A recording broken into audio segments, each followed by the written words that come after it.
మా భార్యకు ఆరోగ్యం బాగలేక యశోద హాస్పిటల్ తీసుకొని వెళ్ళి యశోద హాస్పిటల్ చూస్తే వాళ్ళు ఈసీజీ పెట్టేసి ఈమెకు పల్స్ రేట్ చాలా తక్కువ ఉన్నది, ఈమెను మేము ఇక్కడ ట్రీట్మెంట్ చేయలేము, ఈమెకు ఇమ్మీడియట్గా ఐసీయూకి మార్చాలి, మా దగ్గర లేదు అన్నారు మలక్పేట యశోద హాస్పిటల్లో.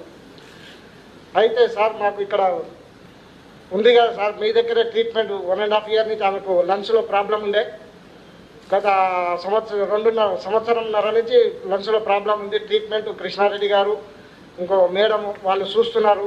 గత సంవత్సరం నుంచి ఆ రిపోర్ట్స్ అన్ని చూపించినా కానీ మా దగ్గర లేదు, మీరు వెళ్ళిపోవాల్సిందే, జల్దీ తీసుకొని వెళ్ళిపోండి అని గతాయి తెలియబడుతున్నారు. అయినా కానీ నేను గోపిరెడ్డి గారికి ఫోన్ చేశాను, సార్ ఇలా అంటున్నారు. మన ప్రెసిడెంట్ గారు చెప్తే కూడా వినలేదు. మన గోపాల్ రెడ్డి సార్ మన చైర్మన్ గారు ఉన్నారు, ఆ సార్కి కూడా ఫోన్ చేశాను ఆ నైటు. సార్ చెప్పినా వినలేదు. సార్ మీరు నాకు దీంట్లో చేయకపోయినా ఏం లేదు, ఆరోగ్య భద్రతలా 2 లక్షల రూపాయలు తీసి అక్కడ పెట్టాను, జేబులో పెట్టుకున్న 2 లక్షల రూపాయలు. అయినా కానీ ఐసీయూ లేదంటున్నారు. కానీ మా ముందర వేరే పేషెంట్లు వస్తే మాత్రం బరాబర్ వాళ్ళను షిఫ్ట్ చేస్తున్నారు, వాళ్ళు మాకు మాత్రం చేయలేదు. అక్కడి నుంచి ఏం అర్థం కాక అక్కడి నుంచి గ్లోబల్ హాస్పిటల్కి వెళ్ళాను సరూర్ నగర్.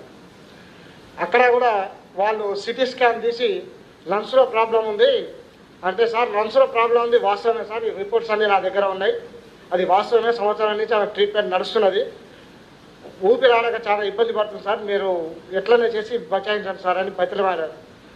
మీరు డబ్బులు ఏమనుకుంటున్నారేమో, నా దగ్గర 2 లక్షలు ఉన్నాయి, తీసుకోండి, తెల్లారికి నేను మళ్ళీ 3 లక్షల రూపాయలు తీసుకొచ్చి ఇస్తాను సార్ అని చెప్పాను. అయినా తీసుకొని వెళ్ళిపోండి అన్నారు. నాకు ఏం అర్థం కాక మా తమ్ముడే కావాలి అలీకి ఫోన్ చేశాను. సిపి సార్ నెంబర్ ఉంటే భయమైంది, అక్కడికి సిపి గారు చేస్తే ఏమనుకుంటున్నారు. అయినా కానీ నా భార్య కంటే ముఖ్యం, చాలా ఇబ్బంది పడుతుంటూ సిపి సార్ ఫోన్ చేస్తే నిజంగా దేవుడు ఎలా ఉంటాడో మన ఏఎస్ఐ గారు చెప్పినట్టుగా, ఏఆర్ఎస్ఐ గారు చెప్పినట్టుగా కళ్ళ ముందర ఉన్న దేవుడు మన సిపి గారు.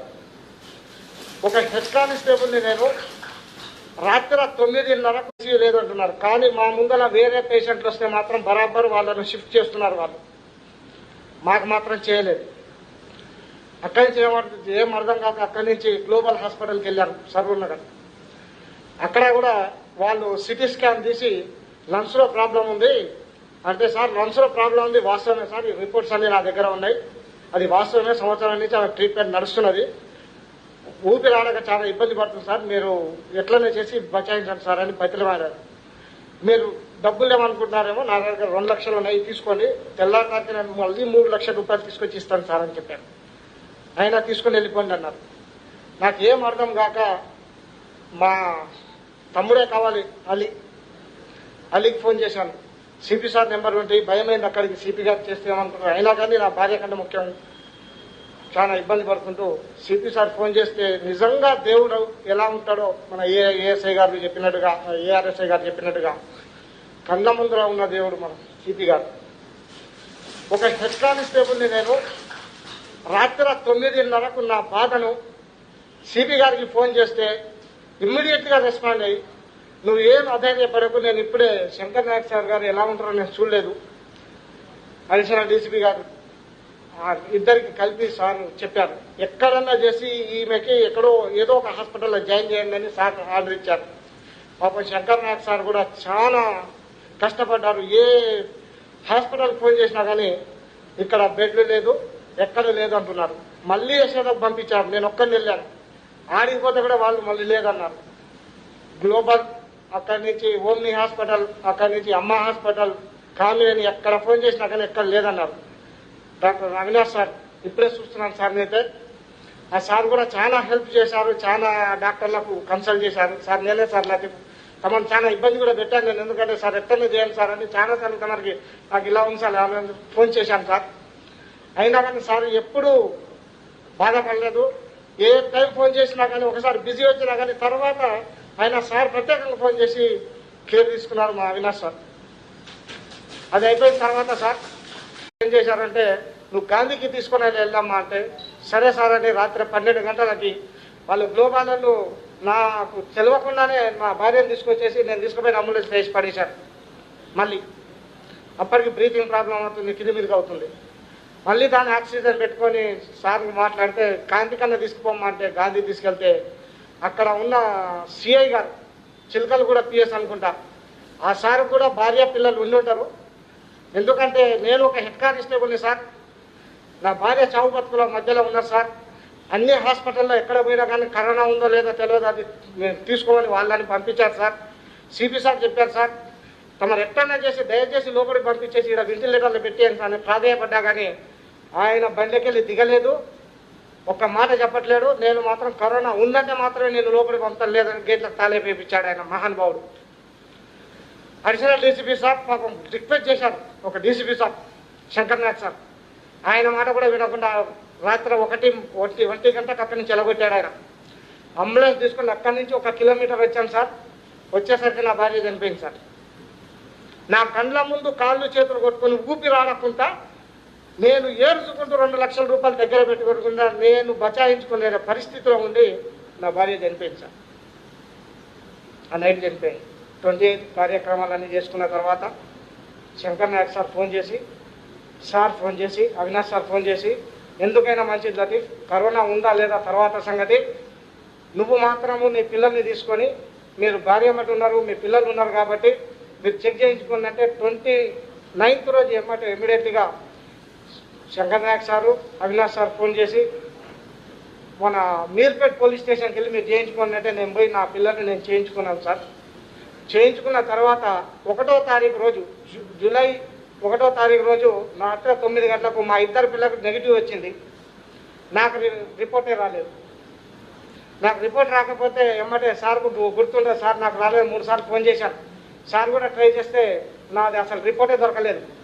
సార్ ఏమన్నారంటే, సరే నెగిటివ్ వచ్చి ఉంటే ఏదో పక్క పెట్టుంటారు లతీఫ్ సార్, నీకేమన్నా సింటమ్స్ అంటే బాగానే ఉన్నాను సార్, కాకపోతే పిల్లలకు వచ్చి నాకు రాకపోయినా నేను క్వారంటైన్ అయిపోయాను సార్. అప్పటికే నాకు నా సొంత ఇల్లు కాబట్టి నాకు సపరేట్ రూమ్ ఉంది, సపరేట్ రూమ్లో నేను క్వారంటైన్ అయిపోయి నా ప్లేట్ వేరు అన్నీ నేను వేరు పెట్టుకున్నాను. కానీ నా పిల్లలకు వంట రాదు, చిన్నపిల్లలు డిగ్రీ చేస్తున్నారు, వాళ్ళకి వంటలో తెలియదు.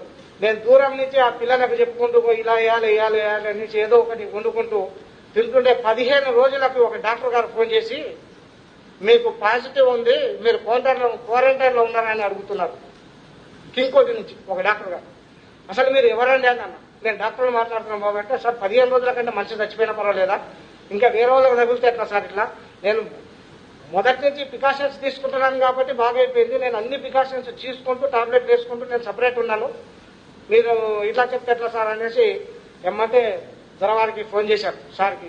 సార్ నవ్వారు. 15 రోజులు అంటే నీకు ఆల్రెడీ క్వారంటైన్ అయిపోయింది, నువ్వెందుకు భయపడుతున్నావు, మీ భార్యనంటే మేము బచాయించలేకపోయినా కానీ నిన్ను మాత్రం చీమ చిట్టుకున్నా కానీ నిన్ను అన్ని విధాలుగా ఆదుకోవడానికి మేమున్నాము అని సిపి సార్ నాకు ధైర్యం ఇచ్చారు. ఆ ధైర్యంతో అప్పటికి నాకు ఆయన చెప్పడంతో కాలు చేయడానికి చెమటలు వచ్చేసినాయి. ఎప్పుడైతే సిపి సార్ నాకు ధైర్యం ఇచ్చారో అప్పటి నుంచి నాకు మంచిగా అయిపోయింది. ఏమంటే మేడం గారితో మాట్లాడమంటే మేడం గారు మాట్లాడితే మేడం గారు కూడా చెప్పారు, నీకు సిమ్టమ్స్ ఏం లేవు, నీకు ఏ ఆపద ఉన్నా కానీ మాకు ఫోన్ చేయమని మేడం గారు చెప్పారు. Additional DCP Shankar Nayak sir చెప్పారు, అవినాష్ సార్, అందరికి ఫోన్ చేశాను నేను. సార్ ఇలా అంటున్నారు, నీకు ఏం అనేది ఏ సిమ్టమ్స్ ఉన్నా కానీ మాకు ఫోన్ చేయి, మేము వస్తాం, నీకైతే 90% 15 days అయింది కాబట్టి ఏం కాదన్నారు. కాబట్టి ఒక హెడ్ కానిస్టేబుల్ నా భార్య ఆరోగ్యం బాగాలేదని చెప్పినా కానీ మా సిపి గారు ఎమ్మటే రెస్పాండ్ అయ్యి అన్ని విధాలుగా మాకు సహాయం చేసినందుకు వాళ్లకు నమస్కారాలు చేస్తూ, సార్ మీరు ఎప్పటికీ మర్చిపోలేము, మేము ఇదే కాదు సార్, మా రాచకొండ కమిషనరేట్లో మేము ఉన్నందుకు మేము గర్వపడుతున్నాం సార్. ఈరోజు వేరే యూనిట్ల కంటే మా రాచకొండ కమిషనరేట్లో అన్ని విధాలుగా పోలీసు వారికి మాత్రం అన్ని సహాయ సహకారాలు సార్. నాకు ఎలాగైతే వచ్చిందని ఆ 15 రోజులకు చెప్పినా కానీ నాకు మెడిసిన్ కిట్టు డ్రై ఫ్రూట్స్ 5,000 రూపాయలు ఎమ్మటే వేయించిన ఘనత సార్దే. కాబట్టి ఎన్నటికీ రాచకొండ కమిషనరేట్లో మీ పేరు చిరస్థాయిగా నిలబడుతుందని తమకి నమస్కారం చేస్తూ ముగిస్తున్నాం సార్. హాయ్ ఫ్రెండ్స్, మా టుడే టుమారో యూట్యూబ్ ఛానల్ చూస్తున్నందుకు చాలా థ్యాంక్స్. మరిన్ని లేటెస్ట్ వీడియోస్ కోసం వెంటనే సబ్స్క్రైబ్ చేయండి. అలాగే ఈ బెల్ ని కూడా రింగ్ చేసేయండి. మా నోటిఫికేషన్స్ అన్ని మీ మొబైల్లో వస్తాయి. అలాగే మా వీడియోస్ మీకు నచ్చితే లైక్ చేయండి, షేర్ చేయండి, నచ్చకపోతే కామెంట్ చేయండి.